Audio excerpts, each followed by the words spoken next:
برای رسم الگوی ویتنامی ما نیاز داریم به اندازه دور سینه، دور کمر، دور باسن، دور حلقه، دور گردن، قد سینه، قد جلو، فاصله سینه، عرض شانه، قد باسن، قد آستین، دور بازو و دور مچ. اندازه دور حلقه رو در این روش داریم که اندازه‌گیری دور حلقه به این صورت انجام میشه که دست روی کمر قرار میگیره، مترمون دور حلقه به صورت کیپ هست، طوری که نهایتاً 1 انگشت زیر متر باشه. دور حلقه رو از انتهای زیر بغل تا سرشانه دور تا دور حلقه رو به صورت کیپ اندازه میگیریم، میشه اندازه دور حلقه. اندازه قد جلو رو داریم که از گوشه گردن تا مرکز سینه و تا خط کمر رو اندازه میگیریم. قد سینه رو داریم که از گوشه گردن تا مرکز سینه اندازه گیری میشه. اندازه دور گردن رو داریم که نکته خاصی نداره. اندازه عرض شانه رو در این روش داریم که از انتهای یک سرشانه تا سرشانه مقابل به صورت یک هلال خیلی ملایم اندازه گیری میشه. قد باسن رو داریم که از خط کمر تا برجستگی باسن میشه قد باسن. برای رسم الگو مثل همیشه ابتدا یک خط راهنما کنار کاغذ الگومون میکشیم. برای اینکه زمان ویدیو طولانی نشه من یک مقدار الگو رو رسم کردم که براتون توضیح میدم، چون نکته خاصی نداره مطمئنا متوجه میشه. پس مثل همیشه ابتدا یک خط راهنما کنار کاغذ الگومون میکشیم و در قسمت بالا یک خط بر خط راهنما عمود میشه که اینجا میشه خط گردن. از خط گردن به اندازه قد جلو به سمت پایین میایم، خط کمر رو رسم میکنیم. اینجا میشه خط کمر. از خط کمر به اندازه قد باسن به سمت پایین علامت میزنیم و خط باسن رو رسم میکنیم. چون داریم الگوی بالاتنه جلو رو رسم میکنیم پس این خط میشه خط راهنمامون، میشه خط CF یا خط وسط جلو. روی خط گردن به اندازه 1/5 دور گردن منهای نیم سانتیمتر از این خط به سمت چپ علامت میزنم. از خط گردن به اندازه 1/5 دور گردن به اضافه 1 به سمت پایین میام. این دوتا نقطه به دست اومده به هم وصل میشه. وسط این خط رو به دست میارم، خط کشم رو طوری میذارم که نسبت به این خط زاویه قائمه داشته باشه. از این خط به اندازه 2 سانتیمتر خارج میشم. اینجا میشه به اندازه 2 سانتیمتر و هلال حلقه آستین رو رسم میکنم. برای به دست آوردن خط کف حلقه از خط گردن به اندازه 1/2 دور حلقه به اضافه 2.5 به سمت پایین میام. از خط گردنی 1/2 دور حلقه به اضافه 2.5 به سمت پایین میشه خط کف حلقه. روی خط گردن 1/2 عرض شانه منهای نیم رو علامت میزنم. از خط وسط جلو 1/2 عرض شانه منهای نیم رو روی خط گردن به سمت چپ علامت میزنم. همین اندازه رو روی خط کف حلقه هم مشخص میکنم. میشه اینجا.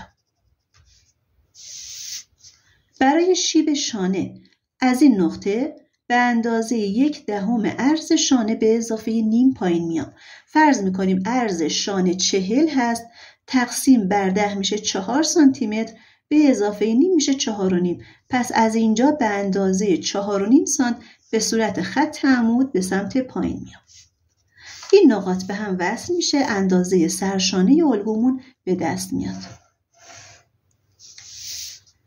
از علامتی که روی خط کف حلقه داشتیم به اندازه 5 سانتیمتر به سمت راست علامت میزنیم. از اینجا 5 سانتیمتر به سمت راست و به انتهای سرشانه یه خط میکشیم. خط به دست اومده تقسیم بر 2 میشه. از انتهای سرشانه تا خط کف حلقه تقسیم بر 2 میشه. روی خط کف حلقه به اندازه 1/4 دور سینه به اضافه 1.5 علامت میزنیم که میشه اینجا. روی خط کمر به اندازه 1/4 دور کمر به اضافه 1.5 و به اضافه 2 سانتیمتر میزان پنس علامت میزنیم. روی خط باسن به اندازه 1/4 دور باسن به اضافه 2 علامت میزنیم. نقاط به دست اومده به همدیگه وصل میشه. برای رسم هلال حلقه آستین از 1/2 این خط به انتهای خط کف حلقه یه خط میکشیم. خطی که کشیدیم تقسیم بر 2 میشه. از این نقطه تا اینجا تقسیم بر 2 میشه. از 1/2 این خط به اینجا وصل میکنیم.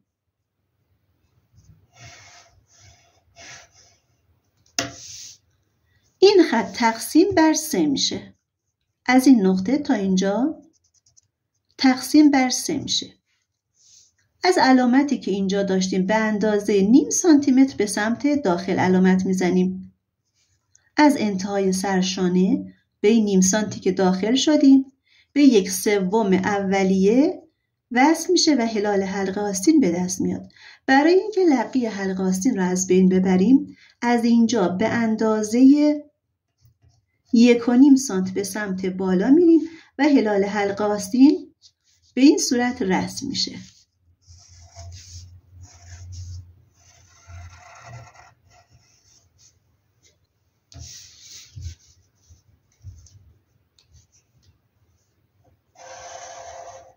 هلال گردن رو داریم، خط CF یا خط وسط جلو، خط سرشانه رو داریم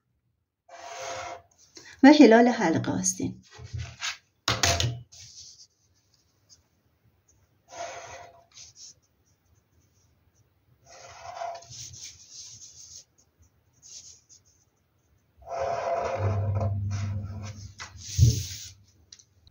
برای رسم ساسون قسمت جلو باید مرکز سینه رو به دست بیاریم. روی خط کف حلقه به اندازه 1/2 فاصله سینه علامت میزنم. روی خط باسن هم همین اندازه رو مشخص میکنم. خط عمود ساسون در قسمت جلو رسم میشه. اندازه قد سینه رو از گوشه گردن طوری علامت میزنم که روی این خط برخورد کنه. 0 خط کشم اینجاست. اندازه قد سینه روی این خط قرار میگیره. اینجا میشه مرکز سینه. ما اینجا مرکز سینه رو داریم. از اینجا به اندازه 2 سانتیمتر به سمت پایین علامت میزنیم و به اندازه 2.5 سانتیمتر به سمت چپ. روی خط کمر ما به اندازه 2 سانتیمتر پنس در نظر گرفته بودیم. پس به هر طرف روی خط ساسون 1 سانتیمتر برای پنس علامت میزنیم. اینجا 1 سانتیمتر و اینجا هم 1 سانتیمتر. قد ساسون برای قسمت جلو 15 سانتیمتر در نظر گرفته میشه. از اینجا از خط کمر 15 سانتیمتر به سمت پایین میایم. از مرکز سینه روی خط عمود ساسون به اندازه 8 سانتیمتر به سمت پایین علامت میزنیم. من چون دارم الگوی 1/2 رسم میکنم اشتباه کردم. از مرکز سینه به اندازه 8 سانتیمتر به سمت پایین میایم. از اینجا یک خط به سمت پهلو میکشیم. در این قسمت به اندازه 8 به 2 طرف خط ساسون علامت میزنیم. اینجا 1 سانتیمتر بود، اینجا 8.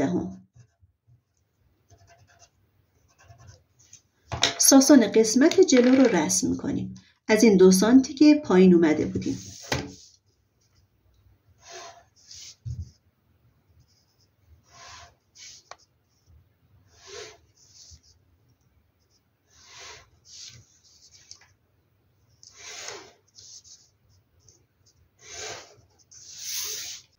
در این الگو به اندازه 4 سانتیمتر روی خط پهلو ساسون گرفته میشه.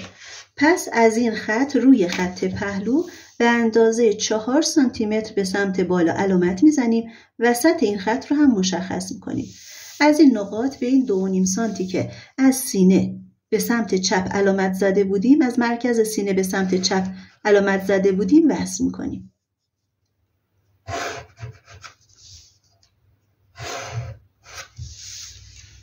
خط پایینی نسبت به خطوط بالایی اوریب بیشتری داره، پس حتما طول بلندتری داره. از اینجا تا این نقطه رو اندازه میگیریم. هر چقدر شد باید خطوط بالایی هم به همین اندازه رسم بشه.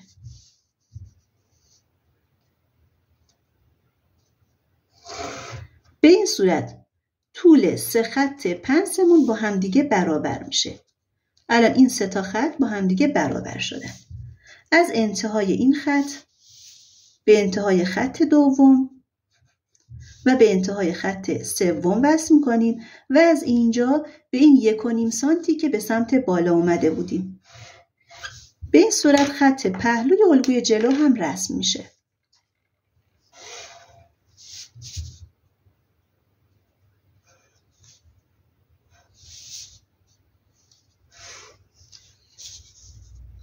همیشه از خط کمر تا خط باسن با یک هلال ملایم رسم میکنیم. اینجا هم خط باسن رو داریم و این هم شد ساسون قسمت پهلو در الگوی جلو.